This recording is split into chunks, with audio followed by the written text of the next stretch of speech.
In 2016, director Adam Wingard tried to recapture the magic of the 1999 film, The Blair Witch Project, with a direct sequel named Blair Witch. Now, while some horror movies like the Alien franchise have managed to make a good sequel, I have to first say following up The Blair Witch Project was certainly going to be no easy task. The movie may have not have been the first found footage film, but it certainly popularized the genre. While the original movie was tensed, well paced, and had a terrific ending, Blair Witch, on the other hand, was clumsy, overcomplicated, and really didn't have the elements to be a found footage movie. Also, there was a nice steady build up in the original until the final horrifying scene. In the 2016 sequel, which ignores the first sequel, Book of Shadows, which was just god awful, the last 30 to 45 minutes, it's really nonstop, and I felt it didn't give the audience a chance to breathe. So Blair Witch 2016, one thing it really did is it introduced several concepts that I thought really took away from the mystique of the original. In this review, we'll highlight what went wrong in this movie as well as the few things that went right. Now, probably the first thing I have to point out, to me, the movie didn't feel like a found footage film. There's way too many cameras for one, and the movie shifts quickly from camera to camera quite often.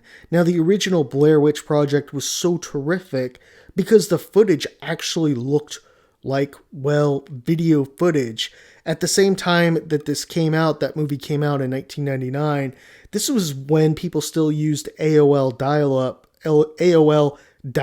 for internet, so a lot of people actually believed that this was real video footage. That's how authentic the acting was in the film.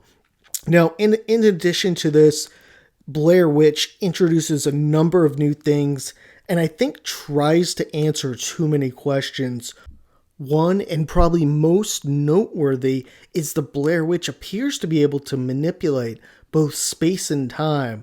Now, some say the original does this, but 2016 Blair Witch definitely makes it evident that the Blair Witch can. We see evidence throughout the film that the witch can do this. Still, though, I think there appears to be contradictions at play, and it's not evident if she's actually moving back in time or making them hallucinate. I tend to believe it's kind of a combination.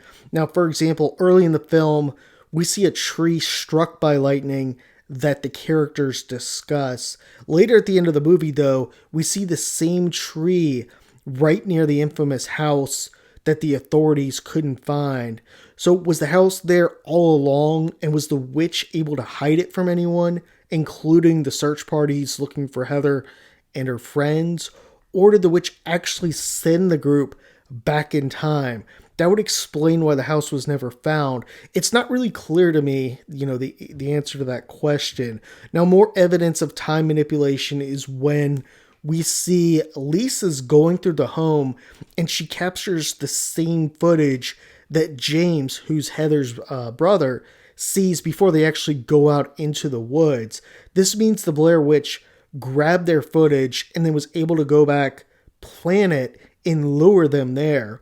In sum, it sounds like to me the Blair Witch is able to cause both hallucinations and manipulate time, although when she is doing what, it's not exactly clear in this movie. We know in the original that she probably was able to cause the hallucinations, but it's not really clear in this one in terms of when she's doing actually what. Now, one thing I didn't like about the movie too was that they actually showed the witch. That was one of the great things about the original movie. We didn't need to see her. Much of the horror from that film came from really the actors' reactions and fears. For example, when Heather puts the camera under her nose and apologizes, I mean, that's genuine. There's this mysterious, there's this intrigue because there's so much ambiguity in the original. Now, the 2016 sequel attempts to really answer every question and really expand on it and go all these different directions. So there's a few things also I have to point out. Once again, we see The actors get lost in the woods. It pretty much follows kind of the original Blair Witch Project. And this seems all too familiar. I would have liked to see something a little bit different here than the actors just getting lost and split up just like last time. Now, one other terrible thing in the movie was the incredible amount of jump scares in this film. Simply said, there was way too many, and that's not something that the Blair Witch Project is really known for.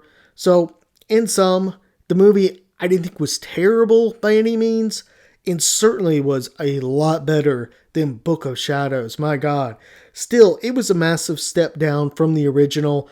Since that's such a classic, it's hard to really bash it, because I think it's just, this is a tough movie to follow up. It's not like Aliens or Jason or Halloween or Freddy Krueger, where there's so many different, storylines you can write.